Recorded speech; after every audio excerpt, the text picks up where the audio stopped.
Alhamdulillah. Le prophète sallallahu alayhi wa sallam nous dit, et le hadith est rapporté par Muslim, Al-aynu haqq. Le mauvais œil est une vérité. Plus que cela. Le prophète sallallahu alayhi wa sallam nous rapporte dans le hadith authentique que la plupart de ceux qui meurent de ma communauté après le décret d'Allah et son destin meurent à cause du mauvais œil. Rapporté par l'imam Ahmed, le prophète sallallahu alayhi wa sallam nous dit, le mauvais œil s'accroche à l'homme, à l'un d'entre vous, par la permission d'Allah subhanahu wa ta'ala, jusqu'à ce que l'homme se retrouve au sommet d'une montagne et qu'il tombe. Pour nous rappeler que quand le mauvais œil t'accroche, il ne te lâche pas.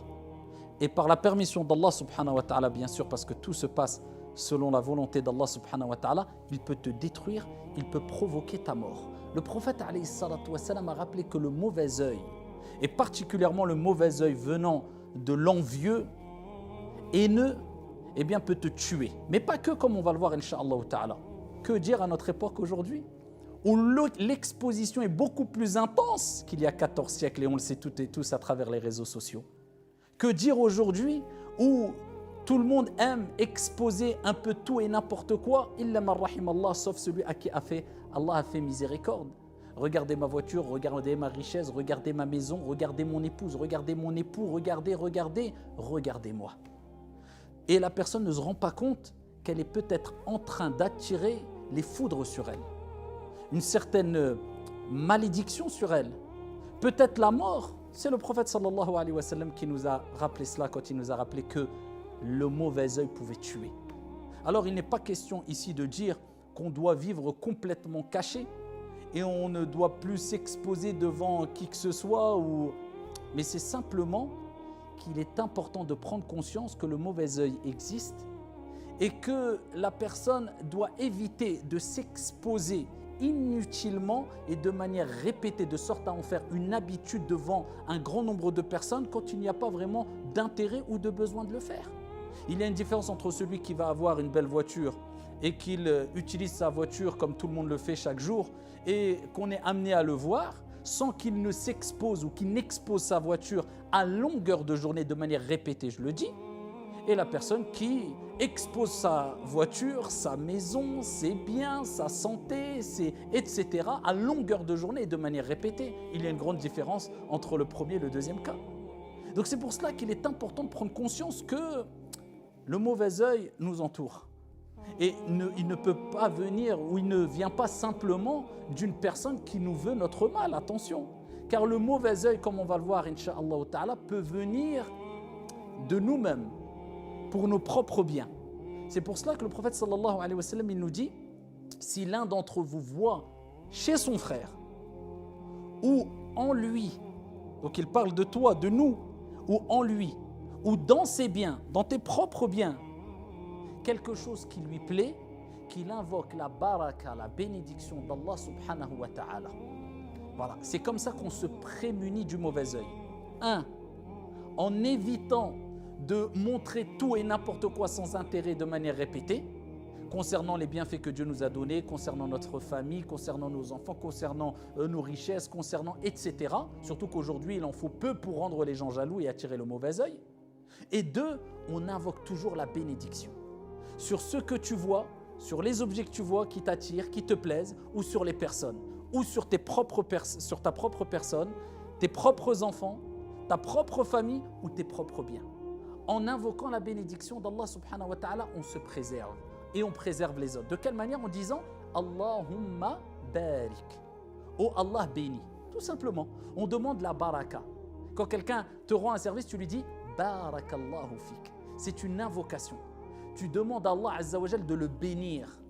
Et en demandant à Dieu de bénir la personne, eh bien tu le préserves de ton mal potentiel. Donc le mauvais œil peut venir même de toi-même envers toi-même, ou même d'une personne simplement qui est attirée par quelque chose qu'il a vu en toi, mais qui n'est pas forcément jaloux, ou forcément haineux, ou forcément... Donc c'est pour cela qu'il est toujours important d'invoquer la bénédiction, al-baraka, en disant Allahumma barik, fiya, sur moi, ou bien alayya, sur moi, ou bien sur une autre personne, tu diras Allahumma barik fiyah, ou bien Allahumma barik fiha si c'est une femme, ou bien alayh, ou bien alayha. Et tu peux dire ma sha Allah. Mais ma sha Allah, tu affirmes une chose qui est vraie. C'est ce que Allah a voulu. C'est ça la traduction de ma sha Allah, ce que Dieu a voulu. Mais tu n'invoques pas forcément pour la personne. C'est pour cela qu'il est meilleur de dire ma sha Allah, Allahumma barik fih, Allahumma barik fiha, ou bien Allahumma barik fi awladi, Allahumma barik fiya, Allahumma barik fi bayti. Oh Allah bénit ma maison, ma voiture, mes biens, etc. Donc l'invocation, elle est très importante. Et bien sûr, surtout pour se préserver, n'oubliez jamais vos invocations du soir et du matin. Surtout les invocations protectrices par la permission d'Allah subhanahu wa ta'ala. Les versets coraniques qui sont importants de réciter, récitez toujours Surat al-Ikhlas, Qul huwallahu ahad, al-Falaq, in-Nas 3 fois le matin et 3 fois le soir. C'est ce qui vous préserve, comme le prophète alayhi salatu wassalam a dit, entre autres, du mauvais œil, de la méchanceté, le mal des gens, mais aussi les invocations qui sont dans Hisnul Muslim, particulièrement l'invocation Bismillahi alladhi la yadurru ma'a ismihi shay'un fil ardi wa la fis sama' wa huwa as-sami'ul alim. Au nom d'Allah, en compagnie de son nom, rien ne peut me nuire, que ce soit dans les cieux et sur la terre. Wa huwa as-sami', c'est celui qui entend tout, al-alim, celui qui sait tout. A'udhu bi kalimatillahi tammati min sharri ma khalaq. Ces invocations qui vous préservent par la permission d'Allah subhanahu wa ta'ala.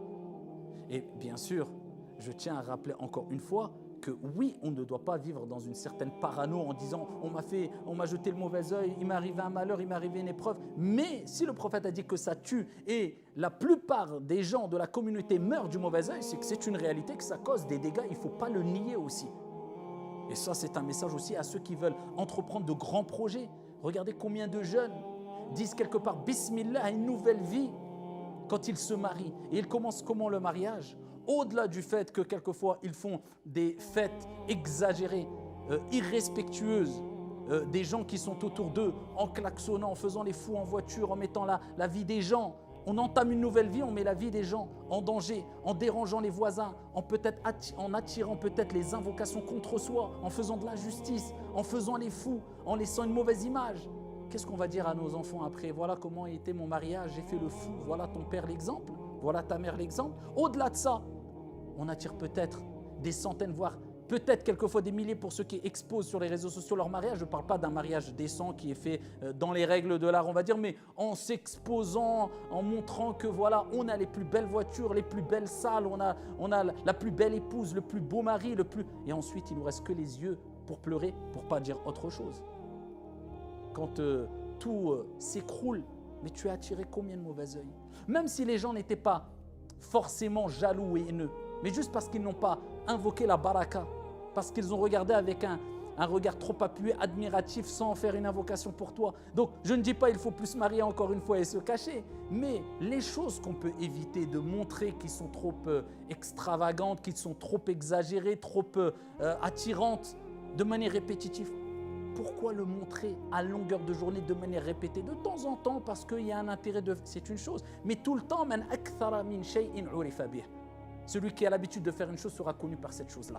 Ne sois pas connu pour être une personne qui s'expose tout le temps, parce que ça peut créer et causer des dégâts souvent irréversibles, surtout à notre époque. C'est un message général et particulièrement pour notre jeunesse et celles et ceux qui aiment absolument montrer leur bonheur et leur vie, soi-disant réussite quelquefois.